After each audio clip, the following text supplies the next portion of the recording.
Abayobozi b'amadini atandukanye ku mugabane wa Afurika basanga rumwe mu rufunguzo rw'iterambere rya Afurika ryashingira ku kwigobotora umwenda amadeni Afurika ifitiye ibihugu bikize.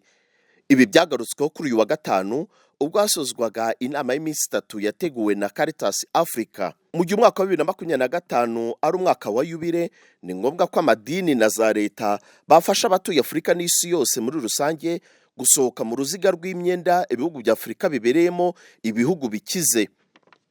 Asoza imirimo y'iyo nama, Musenyeri Mathieu Hassan Kukar, umwepiskopi wa diocese ya Sokoto mu gihugu cya Nigeria, yasomye itangazo risoza inama. On behalf of the leaders drawn from the Christian and Muslim community across Africa, we'd like to first of all congratulate His Excellency President Paul Kagame and the entire people of Rwanda for having conducted a successful election. We'd also like to express our appreciation and gratitude to our host, His Eminence Anthony Kardinal Kambanda, Archbishop of Kigali. The title of our presentation, or our message, is Heralding a Debt Jubilee in 2025. An agenda for Africa's economic transformation, restoration, renewal, and resilience. In the lead up to the 2025 Jubilee year, we leaders of the Christian and Muslim faiths across the continent of Africa gathered in Kigali, Rwanda, as representatives from different denominations to take the opportunity of the Jubilee year's promise of renewal and hope. As faith leaders, we come into contact day by day, up close with suffering men, women, young people and children in our continent, struggling to recover from multiple shocks. The pandemic and the aftermath, on top of pre-existing vulnerabilities, has reversed decades of development progress and poverty reduction.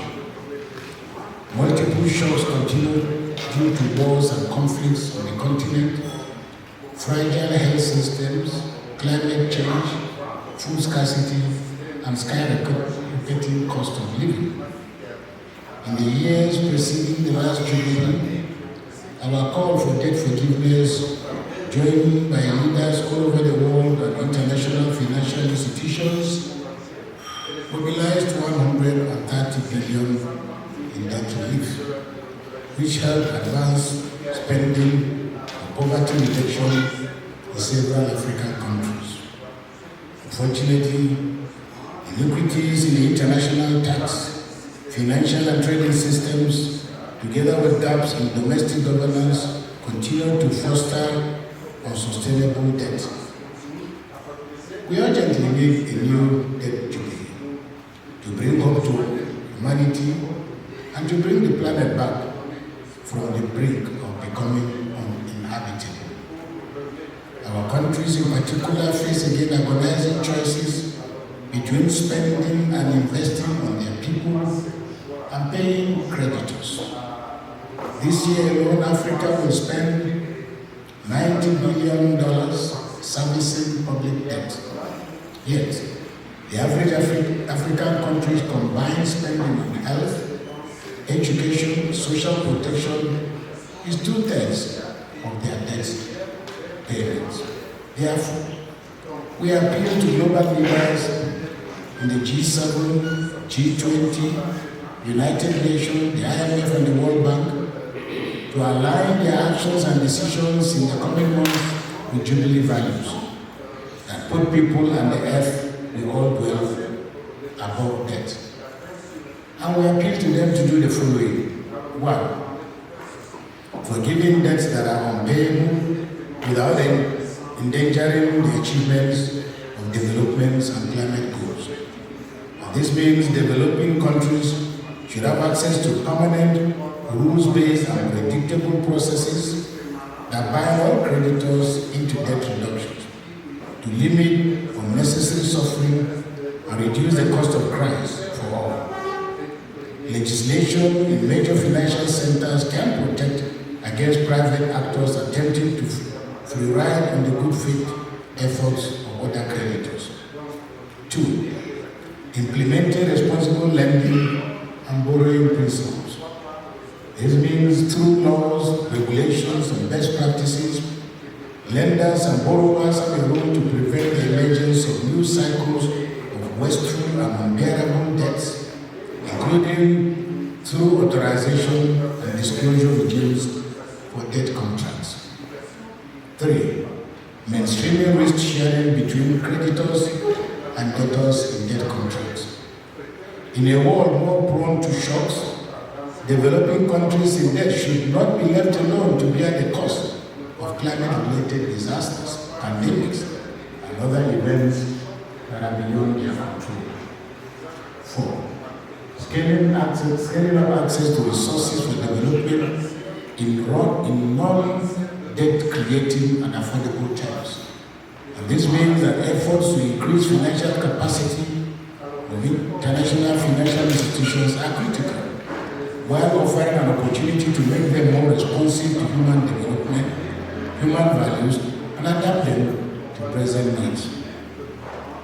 The experience of the 2021 special drawing rights and occasion warrants more use and innovation with this instrument, such as targeted and periodic allocations coupled with reforms to facilitate their use in financing development, for example, through the African Development Bank. The international community is at the crossroads. You have the power and the responsibility to steer it in the path that restores hope and renewal. This note, we ask Almighty God to bless the continent of Africa, to bring peace, justice, equity, and development to our people. I thank you very much for your attention.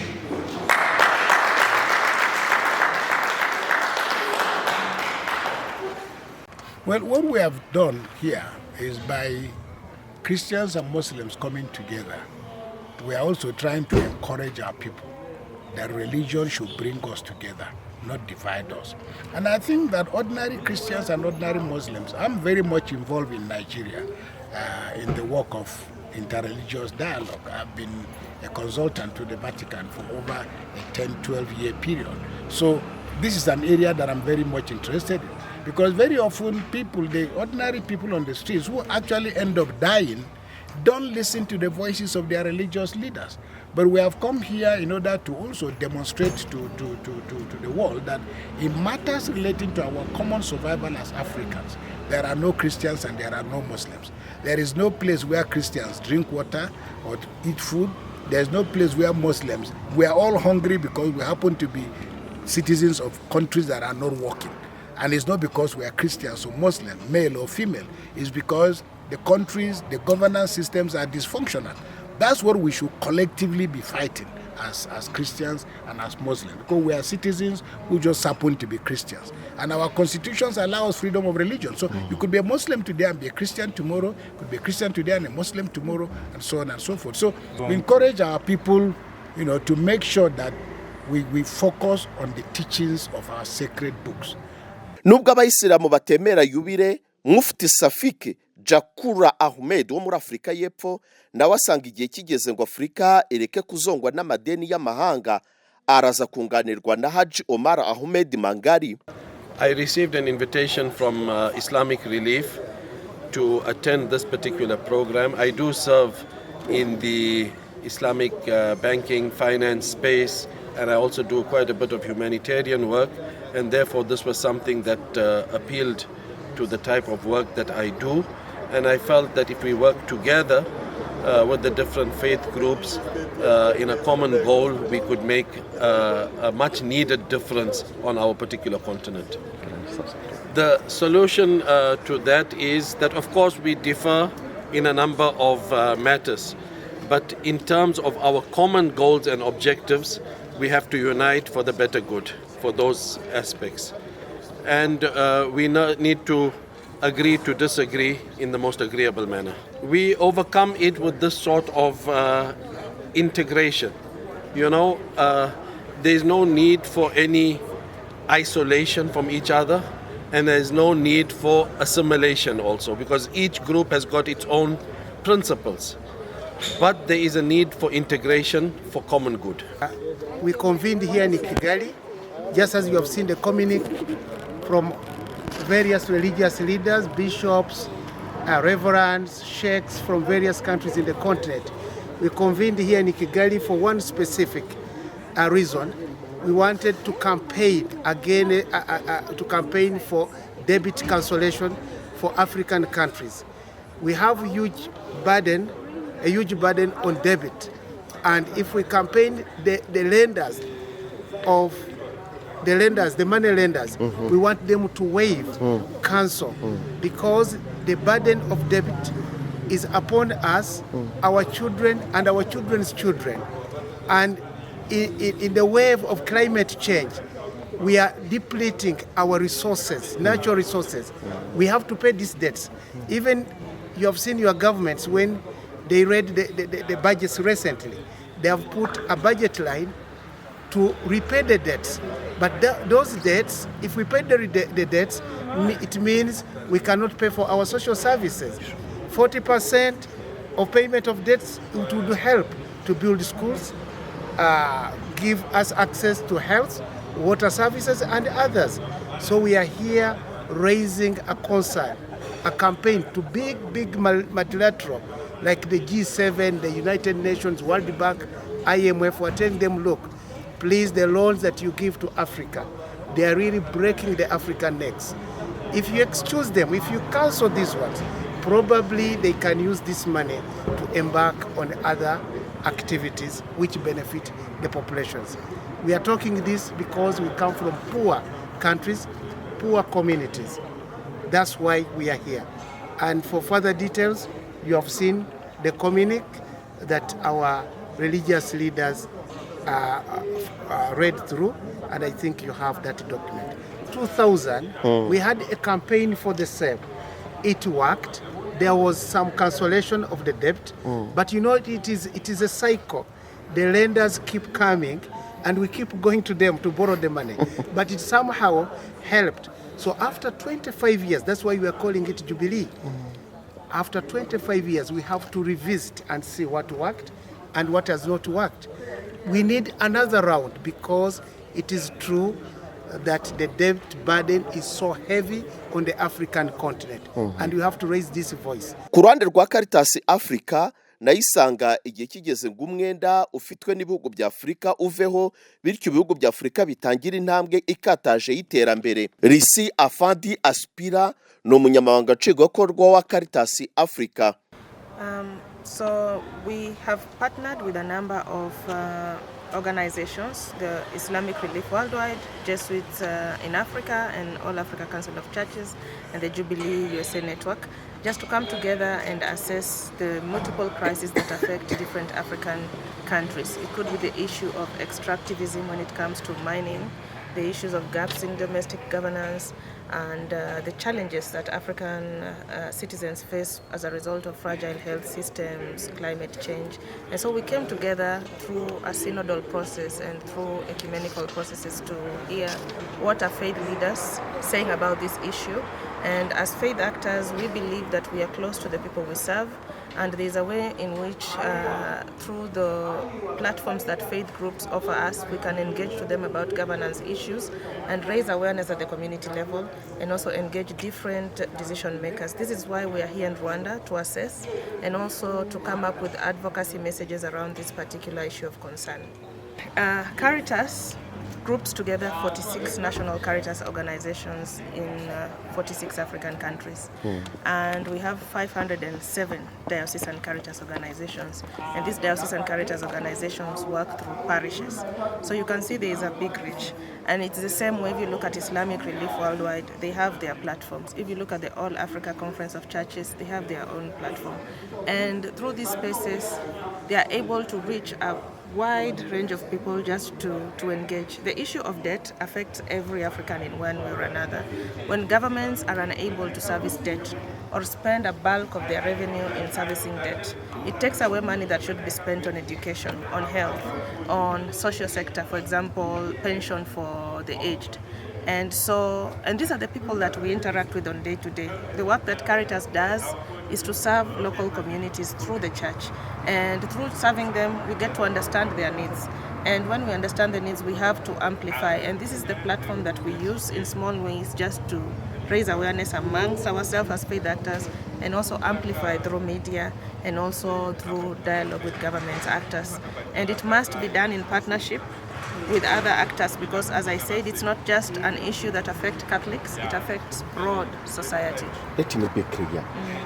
The debate is a problem, or the problem is how to use this money of debate? There are two dimensions. Debt is one of the sources of revenue of government. And sometimes they look and they say, we need debt to construct infrastructure. For sure. That is a challenge. But the public debt management is also a challenge, and it affects many African governments. So you will see people taking debt, but the way it's been spent is not correct. For example, large government delegations traveling and getting huge per diems, or you hear issues of misappropriation of public funds. And so the debt management is a concern, and this is why we are convening this meeting so that people can know how much money has come to this particular country. And can we monitor how these budgets are being used? Can we be given spaces to continue to question the bills that have been passed, so that we can hold our leaders to account? So debt is not a bad thing, but how is it being used? And that is what the church is trying to raise awareness. And then there's another dimension. This is the borrowing dimension, but there's also the lending.